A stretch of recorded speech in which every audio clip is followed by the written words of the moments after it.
Memento भी है ना बारिश भाई, दे दीजिए। अरे एक तरफ इधर आइए ना, फोटोग्राफर इधर आइए। 98 साल 6 महीने जैसे बताया उन्होंने। आचार्य जमाल अहमद जमाल साहब संस्कृत और उर्दू दोनों के बेहतरीन विद्वान हैं, तो मैं उनसे गुजारिश करता हूँ वहीं से बोले ना, माइक ले लीजिए।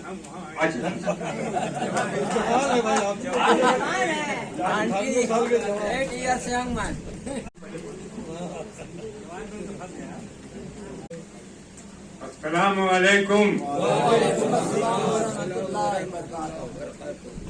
अंजुमन तरक्की हिंद के तमाम मेंबरान को मैं मुबारकबादी देते हुए मैं इतना ही कह रहा हूं कि सारे जो मेंबर हैं, गांधी तो नहीं है पर इन सबों के दिलों में आंधी तो जरूर है उनको। और मेरी बहुत बड़ाई की गई, हालांकि उस लायक नहीं हूँ। वतहिज्जु मन तथा वतजिल्लु मन तथा के साथ में एक शेर पेश कर रहा हूँ। मैं तो कुछ भी नहीं हूँ, मैं तो कुछ भी नहीं हूँ, मगर दोस्तों राहे उर्दू अदब की निशानी में हूँ।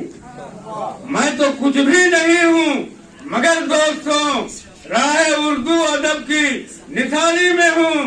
मेरी तारीफ का मत कसीदा पढ़ो, मुझको एहसास है कितने पानी में हूँ।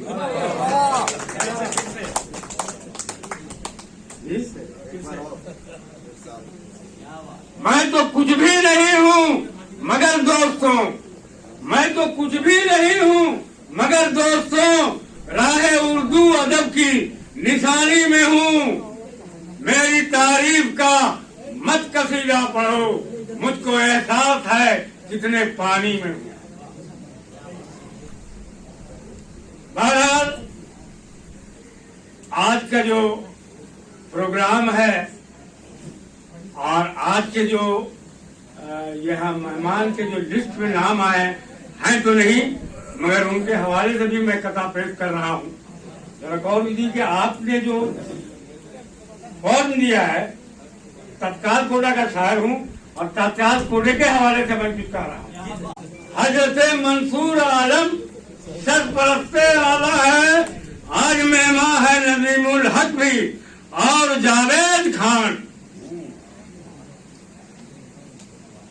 वासिको इजहार और हाजिक उर्दू की पहचान है। वासिको इजहार और हाजिक उर्दू की पहचान है। कामयाबी की जमानत और है महफिल की जान। कामयाबी की जमानत और है महफिल की जान।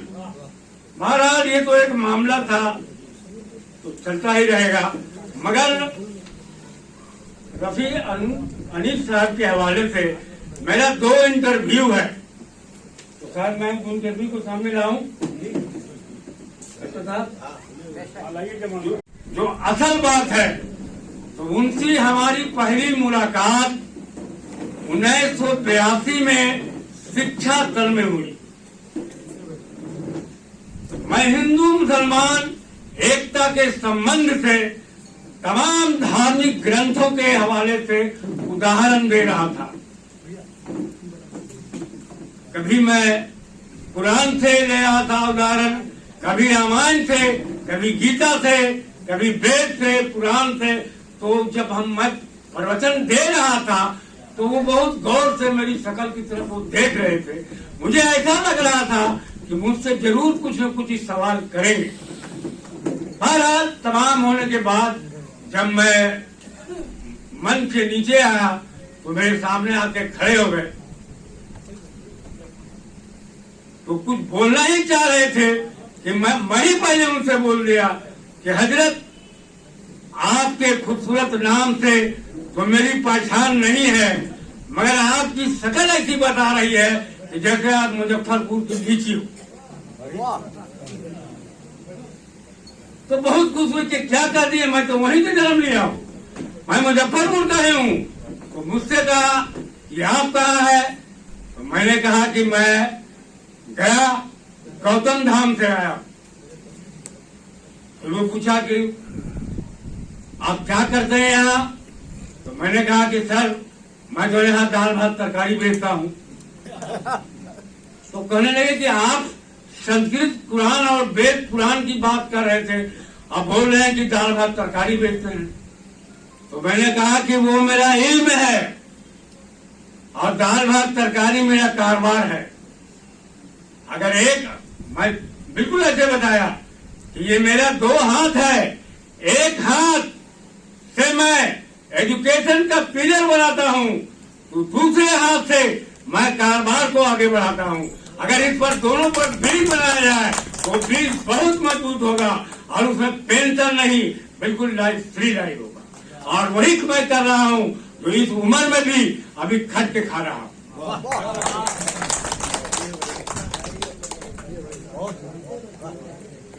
बहुत बड़ी बात। अब दूसरी बात, दूसरा इंटरव्यू, फिर वो मेरे पास आने जाने लगे, बहुत दोस्ती बन गई, आते जाते रहे। आज से 10 साल पहले यूनानी हॉस्पिटल में एक प्रोग्राम हो रहा था, धनवाद सिवली भी मौजूद थे। तो वो हमसे मेरे बाप का जलसा था, वहां तो कुछ न कुछ सवाल जवाब होता ही रहता है। तो हमसे वो पूछने लगे कि जमाल भाई हम एक अफसाना लिख रहे हैं, वहां मैं अटक रहा हूं। मैंने कहा आप अटक रहे हैं कि क्या मसला है? तो बोलिए कि आप शैतान के बारे में हम जानना चाह रहे हैं, और शैतान के बारे में ही हम अफसाना लिख रहे हैं। हमने बताया कि शैतान के बारे में लिख रहे हैं, तो शैतान के अलग अलग जगह है और अलग अलग जगह से शैतान के नाम है। तो बताया कहाँ कहाँ जगह है, कहाँ कहाँ क्या क्या नाम है? मैं तो अटक रहा हूँ इस जगह में। तो मैंने कहा कि शैतान की जगह बहुत है, आप कलम लिख के रखें कि मैं बताऊंगा कि शैतान का नाम क्या है और वो कहाँ बास लेता है। तो ठीक है बताइए। तो मैंने कहा कि जो श्मशान घाट में शैतान होता है उसको किचन कहते हैं, और जो मकान पुराने मकान में बस लेता है उसको प्रेत कहते हैं, और जो पुराने पेड़ पर रहता है उसको चुड़ैल कहते हैं, और जो पानी के अंदर में, एक तालाब के अंदर में, बहुत जालसार के अंदर में रहता है उसको बखोर कहते हैं। बोला यही तो हमको चाहिए था, हम बखोरी में फंसे हुए हैं, कौन सा लफ्ज इस्तेमाल करें। मैं खाला के घर में लिया था, तो एक तालाब में बंसी मारा, तो बंसी में लगा कि बहुत बड़ा मछली फंस गया। जब उसको मैं तरीका तो बड़ा चूल वाली उठी हुई एक शैतान आज बंसी को छोड़ करके चला गया। जब दूसरी बार वो खाना लिख के आए तो और आए तभी तो होगा आपके पास होगा। तो उन्होंने कहा कि जमाल साहब मैं यही बखौर को इस्तेमाल करके। तो बात यह है कि जब कोई आदमी जानकारी वाला होता है तो उससे सवाल जवाब करता है और आपस में मिल करके कहीं भी, चाहे जितना भी क्वालिफाइड आदमी हो, कहीं न कहीं अटकता है और कहीं कहीं मदद देनी चाहिए। तो चाहे वो आपका दोस्त हो या चाहे आपसे मिलने वाला हो, चाहे जिस हाल में हो, ये बहुत बड़े स्कॉलर और लिखने वाले थे। और लिखने की बात तो बात अलग रही, बहुत कुछ उन्होंने समाज को दिया। और जो जब तक कोई समाज को दे के नहीं जाता है तब उसका नाम वही चैप्टर पुराना है। लॉर्ड इंडिया ने अपने कोटेशन में लिखा है कि मेल में come men may go, but I go on forever. इसी तरह की एक कविता दिनकर भी ने लिखा है। दिनकर साहब की सब कविता लिखे हुए, चाहे जितना घाट सजाओ लेकिन पानी मरा हुआ, चाहे जितना घाट सजाओ लेकिन पानी मरा हुआ, कभी न होगा निर्जर था स्वस्थ और गति भरा हुआ।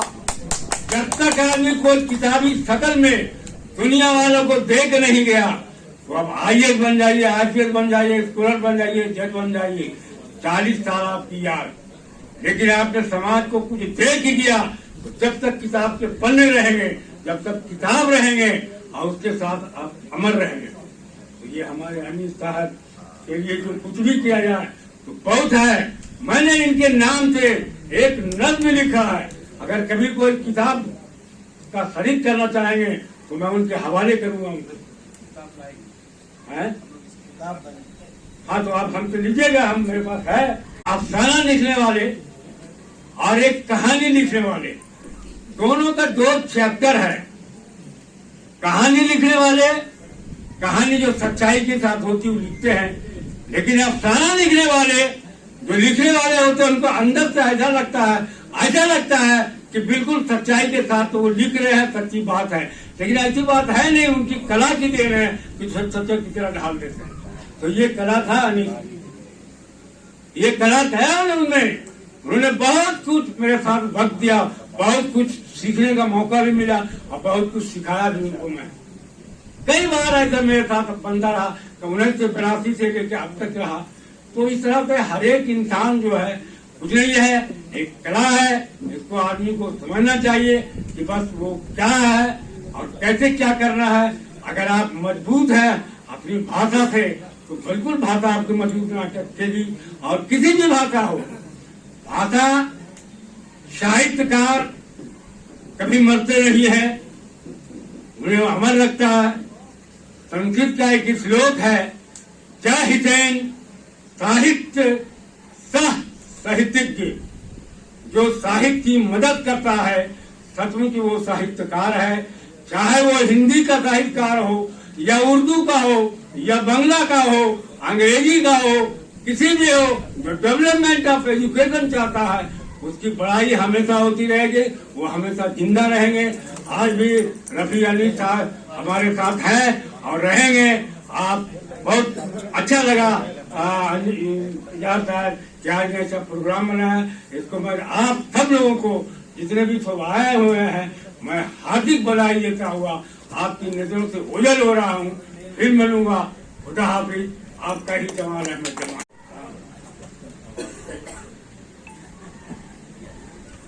अभी आचार्य जमाल अहमद जमाल साहब से जोशीली तकरीर समाप्त फरमाई और अनीस रफी के हवाले से कुछ कही अनछुई बातों को आपने सुना।